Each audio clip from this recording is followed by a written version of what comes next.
Good morning, Grigori. Hi, I'm Michael Martin. And I'm Andres Goldsby. Today is Friday, February 17th. Grigori is offering a new speech class next year. If you enjoy talking about world issues and need to fulfill your practical art requirement, this class is for you. See Mr. Salazar for more details. Today we will bring you the interview of a woman whose family recently suffered from a kitchen fire in their home. Here is Andres Goldsby with more details.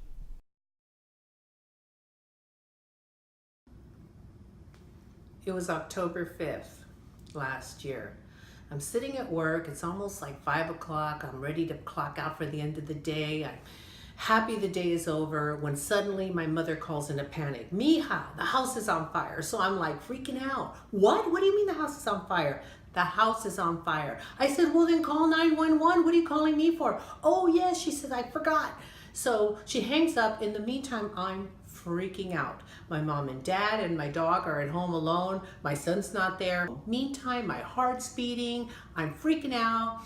I'm on the way, stuck in traffic. It takes me an hour and a half to get home. By then, the fire's out. Glad to see my parents are okay. The dog's okay. The neighbor fills me in on the whole shebang. She says at first, all of a sudden, she hears my mother yelling outside. So everybody comes running outside to see what the commotion is. And my mother's screaming, my house is on fire, my house is on fire. Well, where's your husband? He stayed back there to try to put it out with the hose. Mind you, this was a grease fire. My mom was making tacos. My dad apparently shoots the fire with hose. It explodes because you're not supposed to throw water on a grease fire. He didn't know. And luckily he wasn't burned. By the time the firemen got there, there was like practically no flames at all, but there was a lot of smoke. So my mother's outside losing her mind because all she sees is smoke billowing out of the house. And then my dad's not showing up and the dog's no longer barking. She sees the firemen come running out. She's freaking out because she thinks something happened to my husband, something happened to my dog. So eventually my dad apparently emerges from the house. Luckily he's fine. She's so relieved. Thank God you're okay. Then the dog comes running out. She scoops up the dog, hugs it to her chest, so happy and relieved. She's crying with emotion. I don't know if she was more happy to see that the dog was okay or my dad. Long story short, we're out of a home for a while. So we got put up in a hotel. The insurance is sending people to fix the house. It's been a long process. It's not completely done yet, but our kitchen is starting to look more like home.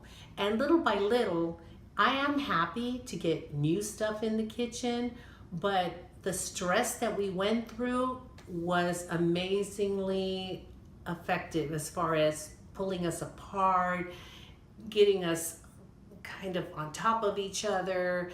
And I have to say, we went through a whole lot, but in the end, we've got a renovated kitchen, we've got new appliances coming. I'm starting to see the light at the end of the tunnel. But I will never in my life forget the Great Taco Fire of 2016. My mom will no longer touch the stove.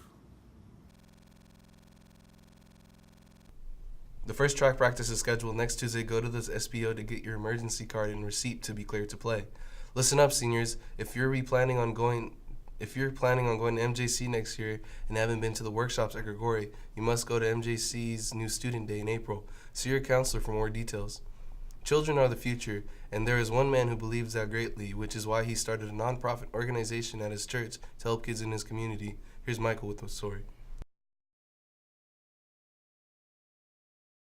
My name is Daniel Eisfeld. I'm the head coach of the St. Peter's Bulldogs, and we're here to make kids better and get them off the streets. The whole idea started in a restaurant when me and my grandma were thinking of ways to bring more people into our church. So we started about a year ago, and it's been growing big ever since. We've been in the newspaper a couple times. We've been getting our name out there. There was about 30 kids at one point that joined our team. We have about 28 registered, and about maybe 16 that come every Wednesday. Every Wednesdays and every Wednesday night, we have kids come from mostly Oakland, and we have underprivileged kids who can't afford like AAU or other expensive basketball teams. They come to us to hoop with us, and we make sure we provide the training and the support that they need so that they can perform well on and off the court.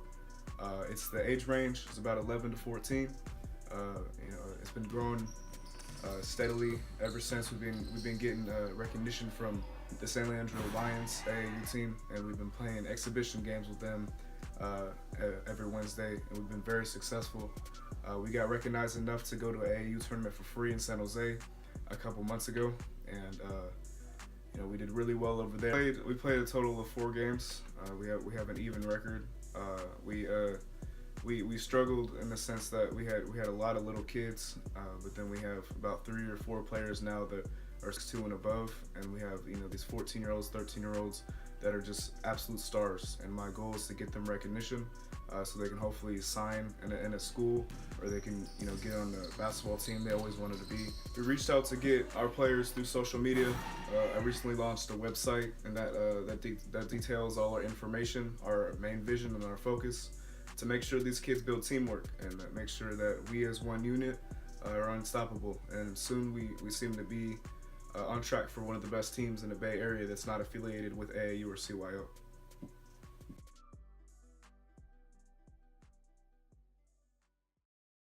CSF applications are now available, along with forms for Academic Block G and the SBO. Both are due on February 28th. CSF membership costs $5. See Ms. Damas and N214 for more information.